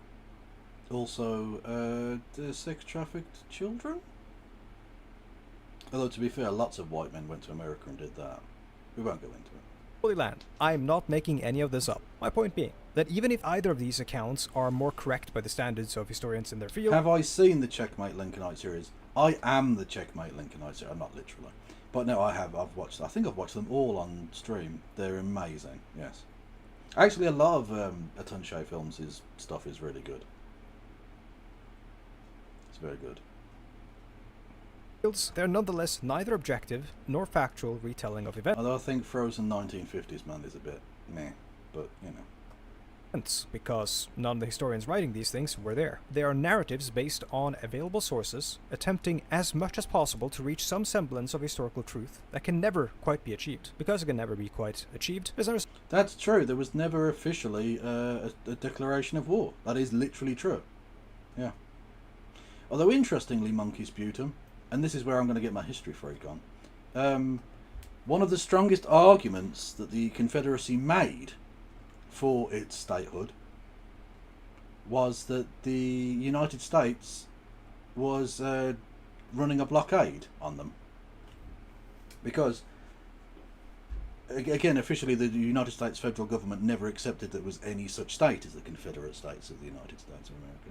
No, Confederate States of America. It never accepted their independence. But it did have a naval blockade, the so-called Anaconda Plan, where they would blockade the Gulf Coast in order to stop the South from getting the guns and things that it needed from the outside, and indeed to sell its cotton to the outside world to get the money with which it could buy those things. And so the argument goes that legally speaking you can't blockade yourself. That doesn't make any sense, because that's you declaring war on yourself. That's nonsense. So if you expect other countries to abide by your blockade, you have to tell them what country you're blockading. And they never did, because that would accept fundamentally that there was a nation called the Confederate States of America. And therefore all the other countries would have gone, okay, well, we have to recognise them then. Sorry. And then the Civil War's basically over. And the South wins, in essence. So a little bit of historical legal chicanery. Boom.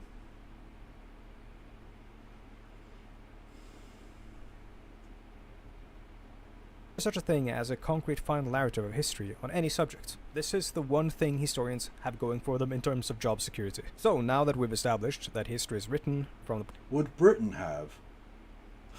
If it had carried on much longer, that Britain might have done. It didn't want to, because of the slavery thing.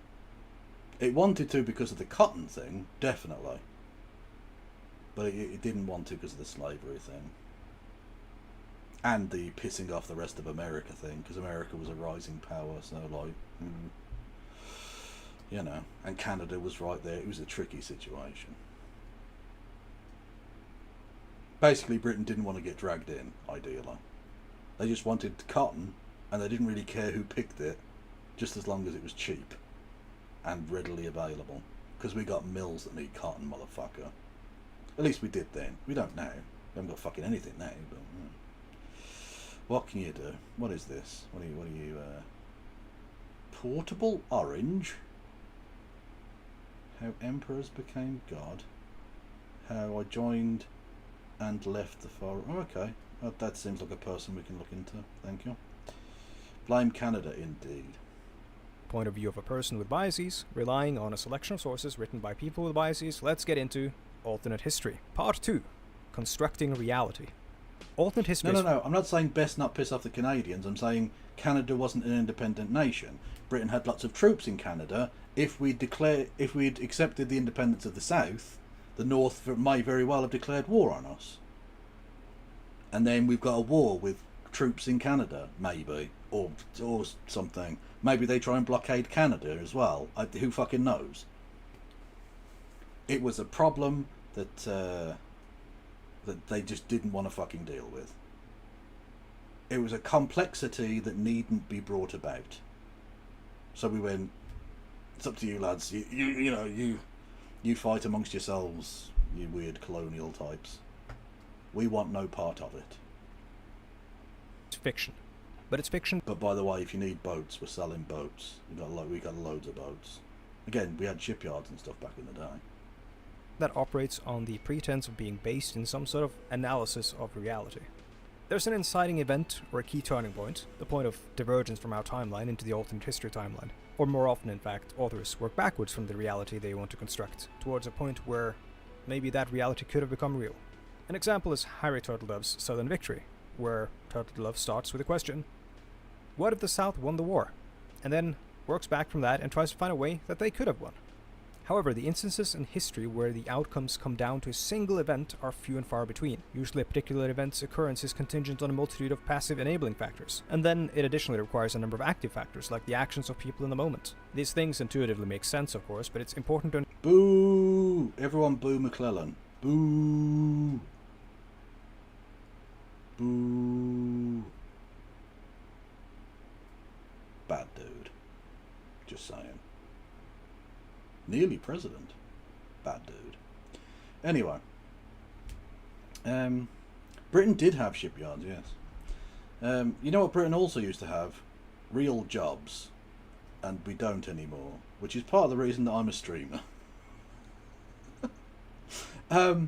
You can, and if you wanted to help me be a streamer, and be based, unlike fucking McClellan, George Pretty Boy McClellan. That's, by the way, they thought he was a pretty boy. He was known as being slightly effete. Look at him. It's the kind of moustache that would kill you with before it even looked at you. Ugh. Anyway, yeah, I've got you can become a member. You know, you can subscribe on Twitch and do bits messages and subscription super chats and all of that. If you're on YouTube, you can become a member for 99p. You can do a super chatty chat. You can give memberships to the community. I think you can do other things. Is there a super cheer or something as well? I think you can do. And you can gigantify emotes on Twitch. I don't know. It's all things.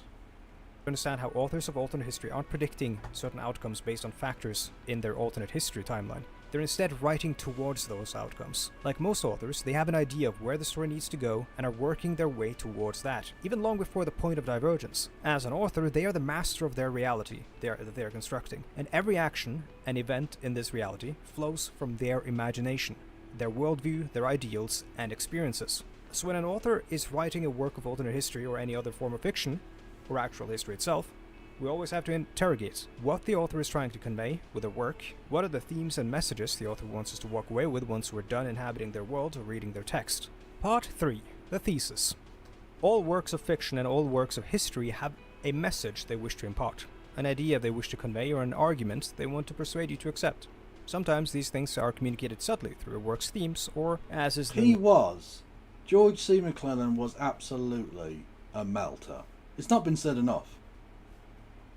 It's been described in other ways, but he has not been called a melter nearly enough. Because he was.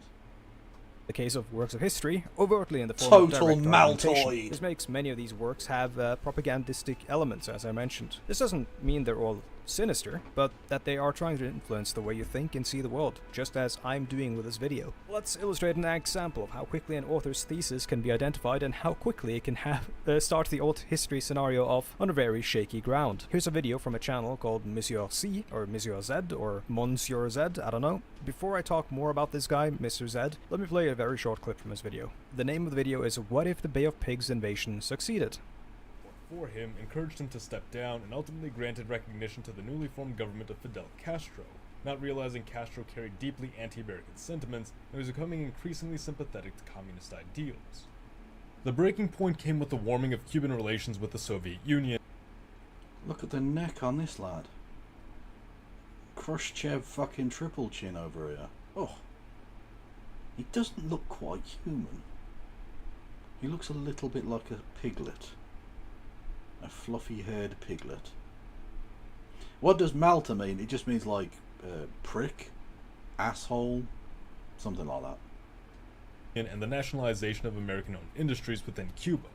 Then President Dwight Eisenhower felt that enough was enough and prepared an operation to remove Castro from power. So, what's wrong with this foundational part of his alternate history scenario? Monsieur Z has left out a significant part of the story. Let's lay down the timeline. In 1959, the military dictator Batista was overthrown in a democratic revolution that sought to restore the 1940 constitution, which Batista had annulled after his 1952 coup. In 1959, after the revolution, the new Cuban government began instituting land reform, aimed at democratizing the agrarian economy. One of the ways they did this was by eliminating the ability for small subset of people to own large swaths of land, and instead granted ownership of this land to the workers who had been working it. Oh no, Castro took away my slaves! Ah! That's a direct quote from half of Florida, by the way. In so doing, they confiscated a lot of land which was held by foreign companies. This worsened relations between the United States and Cuba, and by April of 1960, the US State Department had formulated a plan to attempt to oust the new Cuban government. In its proposed plan, the Deputy Assistant Secretary of State for Inter-American Affairs said the following to the assistant. Okay, we're going on more fucking George McClellan type bait. Okay. My beef with McClellan isn't just that he's a bad general in terms of war, because the loads of them had that kind of bullshit. Honestly, up until the last 18 months or 2 years of the war, the North had some shithouse generals. Oh, just rubbish. Anyway, but that isn't even the point. It's the fact that he was prepared to sell those people out. They'd been fighting hard for, you know, a pretty reasonable thing. You know, ending slavery, restoring the Union, Constitution, rights, etc., etc. And he was going to seek peace. Now, peace in of itself is a nice idea, but there are some situations in which doing peace would be to betray the thing that these people have been sacrificing for. And whilst he'd been having a nice little holiday in Europe, they'd been slugging it out. And now he was just going to come in and just give the South its independence. Because he was pro-slavery. He didn't give a fuck. He was a melter. He was a fucking melter. I'm putting it out there now.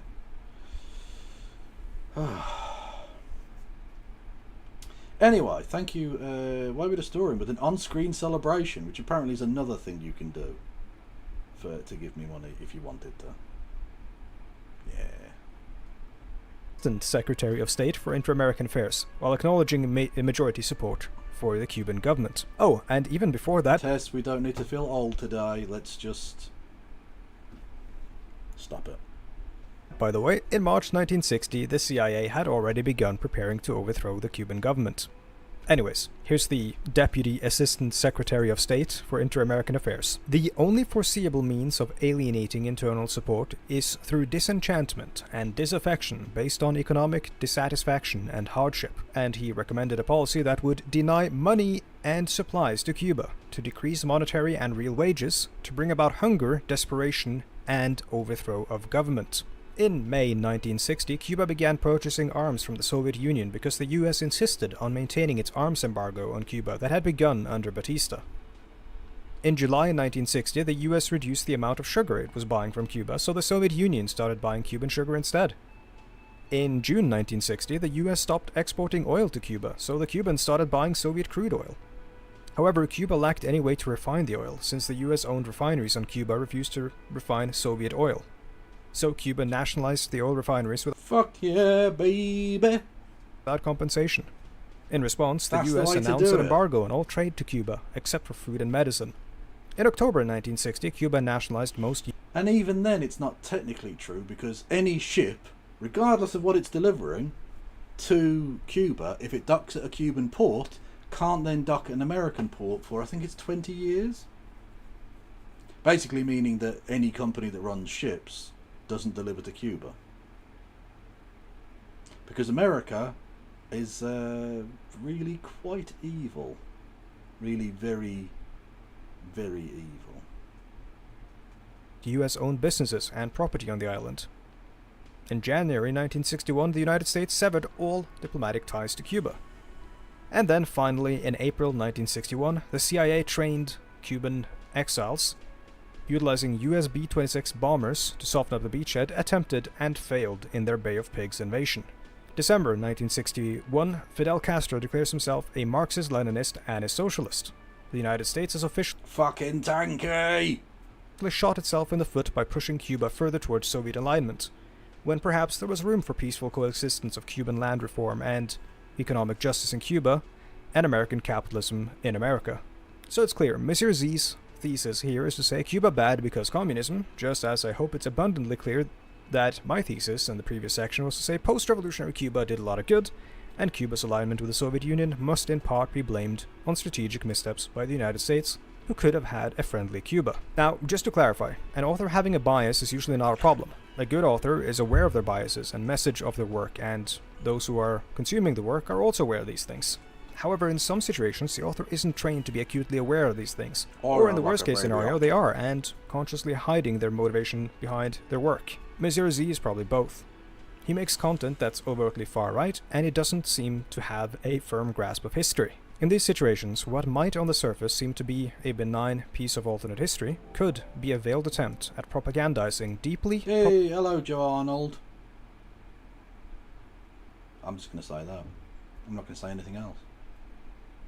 Problematic worldviews or deeply flawed ideas about history. This can be especially damaging if the thesis of the historian, almost said alt-right historian, builds off of outright nonsense and ahistorical perspectives or ideas, because a person producing the work doesn't actually understand history. To give an example, it would be like me, a person with no training or experience in city planning or urban development, submitting my roadway infrastructure proposal to the Oslo city government in the form of a hastily drawn JPEG.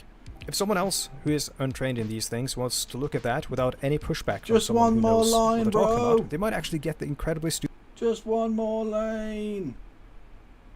That will fix everything! ...stupid idea that building a 7-lane highway is going to alleviate traffic. Because the author is the master of the reality they construct, it is vitally important that when consuming alternate history on YouTube especially, that you interrogate the author's assumptions and views.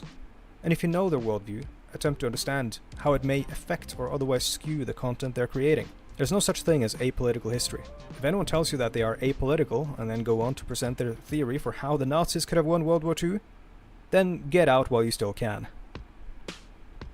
Is anything really apolitical? There's very little, I think, that's apolitical. I did like that video, so I'll like that up. I'll like that up? I will like that up. Doesn't make any sense. Anyway, I'm going to go to bed, I think. Oh, I am sweaty spaghetti, everybody. But thank you for joining me for whatever the fuck this was. We'll do something a bit better tomorrow, I think. Sunday, isn't it? So we might have some award-winning journalism with no justice of the MTGs. And I mean it this time, rather than it being just, you know, the name of somebody else. Yes. House of Commons debates. What? House of Commons debates? Debates what? Oh, apolitical. Okay. Yeah, never mind. It's too hot to try and react to something that happened 30 seconds ago. Anyway, award-winning journalism. Tomorrow, possibly with No Justice MTG. So, yeah. She started streaming now. She has, but I went into her like 2 days ago, so I'm going to try and sort of move it around a little bit. I like to spread the love. So we're going to see if there's anything else. If there's nothing else, I mean, I will just go straight into her, because that's, you know, she's a good person. Some random geek on the YouTubes, so we'll go there. Boom shakalaka.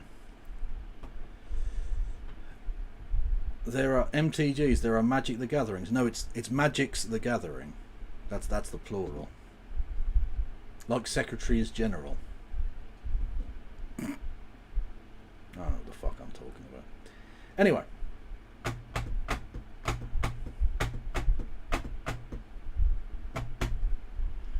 Let's go into Rhiziome. We haven't been into Rhiziome in a while. I don't know why I say it like the Hassan thing when he said it. What the heck is a Rhiziome? I suppose it just amuses me.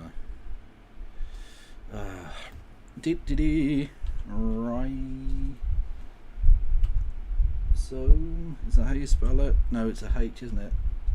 No, is it? So,